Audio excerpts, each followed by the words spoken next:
Questions 11 through 20 on the 2016 Grade 9 Pascal Math Contest.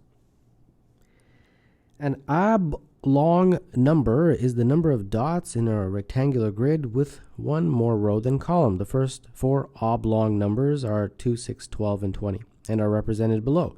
What is the seventh oblong number? All right, so 5th, 6th, and 7th. I'm not going to draw out the dots. I'm just going to write the dimensions. So the first one obviously looks like 2 by 1. Second one, 3 by 2. The next one over, 4 by 3. Next one, 5 by 4. And so you get an idea here. Next one obviously has got to be 6 by 5, then 7 by 6, then 8 by 7. So it's just a pattern that you follow. 8 by 7 is 56 dots. And that's it. That's all you need to figure out. So number 11, the answer is C. In the diagram, the area of square QRST is 36. Also, the length of PQ is 1/2 the length of QR. What is the perimeter of rectangle PRSU? Okay, well, this is a square, so all the sides are the same. I'll call each side 2x. They told me that PQ is 1/2 of QR. So if QR is 2x, PQ is x. And they also told me that the area of the square is 36. This square right here, QRST. So 2x times 2x is equal to 36. That means 4x squared is 36. And x squared, therefore, is 9. X is 3. So they want the perimeter, okay, of PRSU. So the whole thing, this whole perimeter right here. All right, so the perimeter would basically be 3x plus 2x plus 3x plus 2x.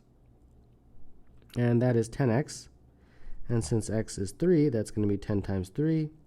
And that is equal to 30. So number 12, the answer is B.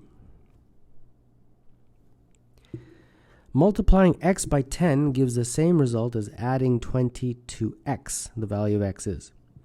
So 10x is equal to 20 plus x. That's our algebra. So bring the x over and you got 9x is equal to 20. X is equal to 20 over 9. So number 13, the answer would be B. In the diagram, PQ is perpendicular to QR.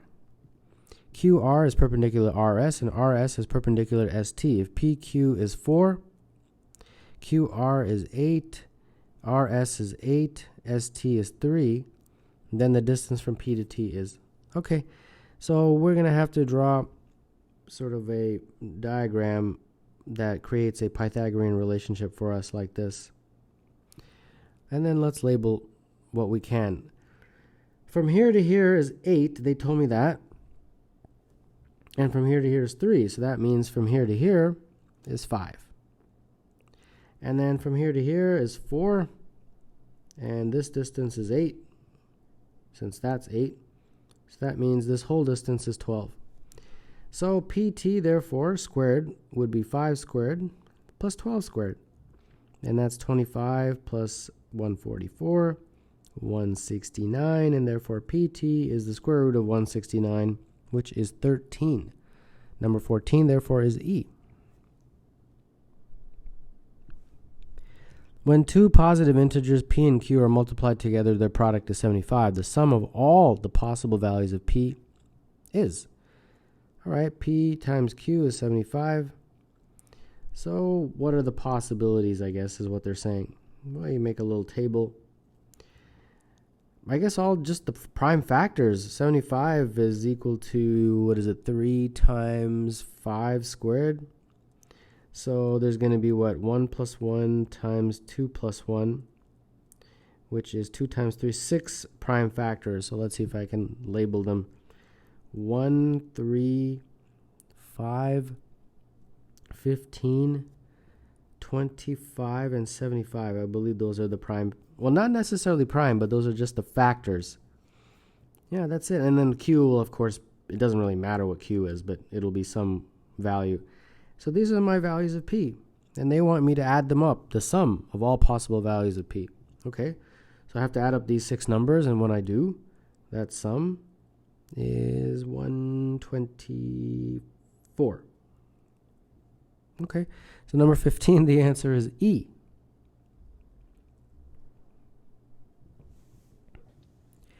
An integer from 10 to 99 inclusive is randomly chosen so that each such integer is equally likely to be chosen.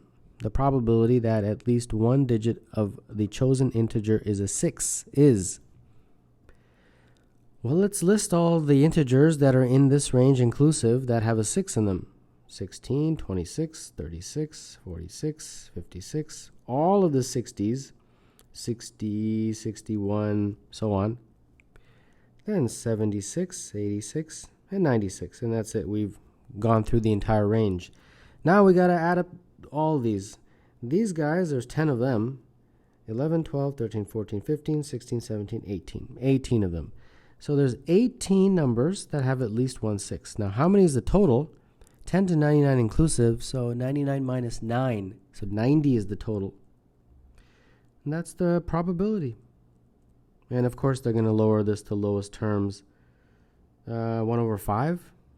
Yeah, 1 over 5. So number 16, the answer is A. What is the tens digit of the smallest 6-digit positive integer that is divisible by each of 10, 11, 12, 13, 14, 15? So this question is very similar to an LCM question, least common multiple. So let's first find the least common multiple, and then we'll take it from there. All right, so these are my numbers. I've got to break these up into prime factors in order to get the LCM. 2 times 5, 11 is already prime. 12 is 2 times 2 times 3. 13 is already prime. 14 is 2 times 7. 15 is 3 times 5. The LCM, what you do is you find the number, first of all, that appears somewhere. So let's start with the 2. Then what you have to do is included the maximum amount of times it appears anywhere. It appears once here, twice here, once here. So we have to include it twice since it appears twice as the maximum. So that takes care of my 2's. Now what else is appearing here? 3 appears. What's the maximum it appears anywhere? Just once. So that goes here just once. What other number appears? 5 appears. It only appears once here and once here. So it only needs to be included once. 7 appears only once, 11 appears only once, and 13 appears only once. So this is my LCM. When you multiply this all out, you get 60060. But they want a 6-digit number. If it was a 5-digit number, we'd be done with the question. But they want 6-digit. But they want the smallest possible 6-digit. Well, the smallest possible 6-digit number I can obtain is by multiplying this guy by 2. And when I do, I get 120, and this is the smallest 6-digit positive integer that is divisible by each of those numbers. They want the tens digit. Well, the tens digit is this guy right here, 2. So number 17, the answer is C. Each integer from 1 to 12 is to be placed around the outside of a circle so that the positive difference between any 2 integers next to each other is at most 2. The integers 3, 4, x, and y are placed as shown. What is the value of x plus y? All right, so we got to fiddle around with this circle here. And we have numbers 1 through 12 to place. And each number has to be placed once, right? So I can't repeat them. Okay. All right, so let's see what we can do. The numbers that we place have to have this condition where any 2 integers next to each other have a positive difference at most 2. So what I'm going to do is write down what possible numbers I can put here and here. I want to concentrate on that region first since I've been given some help. I've already been given the 3 and the 4. So if I can figure this out, then I'm pretty sure I can figure out the rest. For this guy here, my candidates are 1, 2, and 5. These are the only numbers I can put there to follow this rule that the positive difference between any two integers next to each other is at most 2. Any other number would break that rule. And similarly for this circle, the only candidates are 2, 5, and 6. Okay, so now what I'm going to do, it won't take that long, is to write down what possible combinations based on these 3 choices for each. I can have either 1 and 2, 1 and 2, like that. Or I can have 1 and 5, 1 and 6. I can have either 2 and 5, 2 and 6, or I can have 5 and 2, 5 and 6.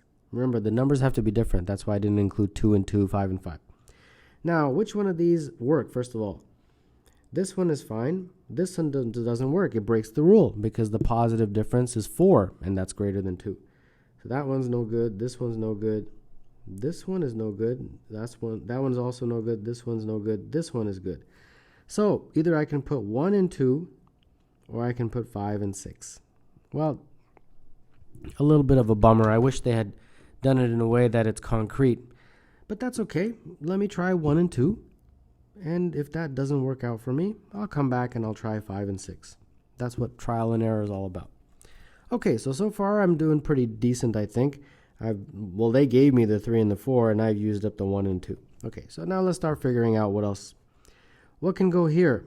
Based on what's left, the only thing I can put there, I think, is the 5. Yeah, so the 5 goes there. What goes here? The only thing that's left that can go there is a 6. All right, so put the 6 there.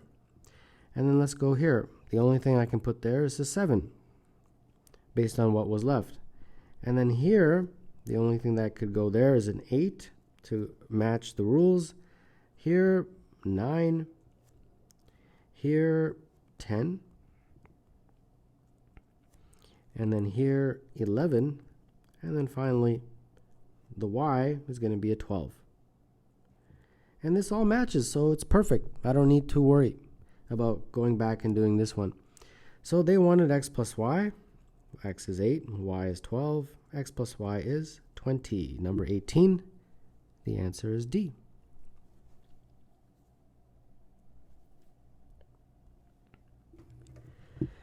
Chris received a mark of 50% on a recent test. Chris answered 13 of the first 20 questions correctly. Chris also answered 25% of the remaining questions on the test correctly. If each question on the test was worth 1 mark, how many questions in the total were on the test? Correct total. In the first 20, he scores 13 correct. Then in the next X questions, he gets 25% of them correct, so 0.25x. All right, and then when you add it all up, 13 plus 0.25x, which is the total correct, and over the total questions is 20 plus x, they're saying this overall average is 50%, so that's 1 over 2. All right, so this is the algebra. Cross multiply and get 2x plus 0.5x, and on the other side you get 20 plus x. So it'll be 6 is equal to 0.5x. X is therefore equal to 12. So the total number of questions on the test were 20 plus 12, and that is equal to 32. So number 19, the answer is C.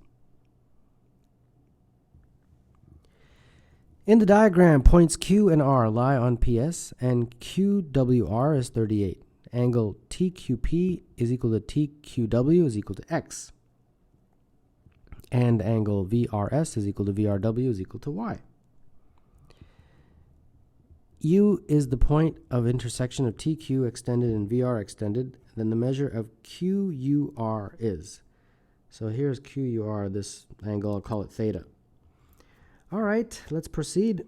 From opposite angles, this has got to be X, and this has got to be Y. They've got to match those. And then these 3 add up to 180, so this guy in here has got to be 180 minus 2x. And in a very similar way, these 3, since they're all about one line, have to add up to 180. So this guy in here has also got to be 180 minus 2y. So I'll just write 180 minus 2y. Okay. And then in this triangle, the sum of those have to add up to 180. X plus y plus theta is equal to 180. And therefore, theta is equal to 180 minus x minus y. Theta is what we're trying to find. And in this triangle right here, the sum of those angles also add up to 180. So 38 plus 180 minus 2x plus 180 minus 2y is equal to 180. Okay. So let's see here. This gives me 360 minus 2x minus 2y is equal to 180 minus 38. 180 minus 38 is 142. This is very similar to this, so I'm going to factor out a 2. 180 minus x minus y. There we go. So if I divide through by 2, I will get 142 divided by 2 is 71. And this guy is my theta. So there you go. Theta is 71. And that's what they wanted me to figure out, angle QUR. And therefore, number 20, the answer is A.